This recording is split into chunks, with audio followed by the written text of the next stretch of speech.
সোমবার দিন আমাদের নামার কথা ছিল, মনে তো হচ্ছে আমরা নামতে পারবো না, শুধু কফি খেয়ে যাই। এখন রাত্রি 10:30 বাজে, খেয়ে দিয়ে শোয়ার কথা, সে জায়গায় আমরা কফি খাচ্ছি। গাইস আর যাই করো,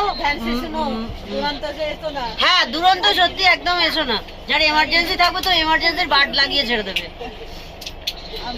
আমার এই ভিডিওটা যেখান থেকে, হ্যাঁ অবশ্যই আমার এই ভিডিওটা যে যেখান থেকে দেখছো, মুম্বাই টু কলকাতায় যাচ্ছিলাম, মানে সানডে 5:15 ছেড়েছিল, মন্ডে ক্রস হয়ে গেছে, আর রাত্রি 10টা 8:30 টাইমিং ছিল মন্ডে। তো এখনো আমরা কোথায় দাঁড়িয়েছি? এটা আমরা এখন একটুখানি টাটানগর থেকে একটু ক্রস করেছি। ও টাটানগর 3 ঘন্টা পর মনে হয় ক্রস করলাম। হ্যাঁ 1 কিলোমিটারও হয়নি, দাঁড়িয়ে পড়েছে গাড়ি।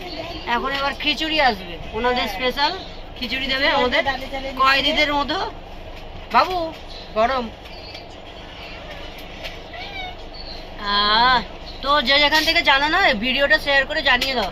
দুরন্তই তো অ্যাটলিস্ট টিকিট কেটোই না, পয়সা বেশি, খালি শুয়ে থাকতে হবে, সোয়াফি। হ্যাঁ একদম প্রচুর পরিমাণে শেয়ার করে পুরো ভাইরাল হয়ে যায়। হ্যাঁ এমনিতে ঠিক আছে, আমরা আছি তোমার পাশে। হ্যাঁ এমনিতে তো আছে, আমার ভিউয়ার্সটাও আছে। না বাবু আবার ট্যাঙ্ক যদি ভাঙে। এখন দুরন্ত ছুটতে ছুটতে এত পরিমাণ নাম করছে কি এখন উনি বয়স খুব বেশি হয়ে গেছে, এখন আর ছুটতে পারছে না। কলকাতা দুরন্ততে আবার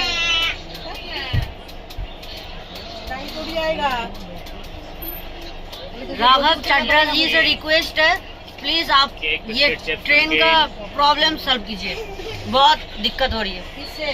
राघव चड्ढा जी। এই শোনা, তুই মনে হচ্ছে আমার ফোনটা ফেলবি। হ্যাঁ আমি দেখতে চাইছি, ও আসতে চাইছে। এই ছুটকি এখন টিকটক বানাচ্ছে, মাসি আইদিকে চলে আয়। তো আমি একবার নিচেটা দেখাচ্ছি। হ্যাঁ নিচেটা দেখা যাবে না আমাদেরকে। না না আচ্ছা দেখা, আমার দিদিরা সব মানা করছে, দেখতে আসছে না। হ্যাঁ এখন পরে দেখাবো নেক্সট পার্টে, যখন সব ভালো থাকবে। এখন শুয়ে আছি, দিদি ভাইরা সব পাগল হয়ে আছে। হ্যাঁ হ্যাঁ আমিও একদম কনসে মেকআপ করে আছি। এমনি ফিল্টারে কি সুন্দর লাগছে, ফার্স্ট ক্লাস ফিল্টার লাগিয়েছে। খালি কোল্ড ড্রিঙ্কস খেলামই না কিছু, কোল্ড ড্রিঙ্কস।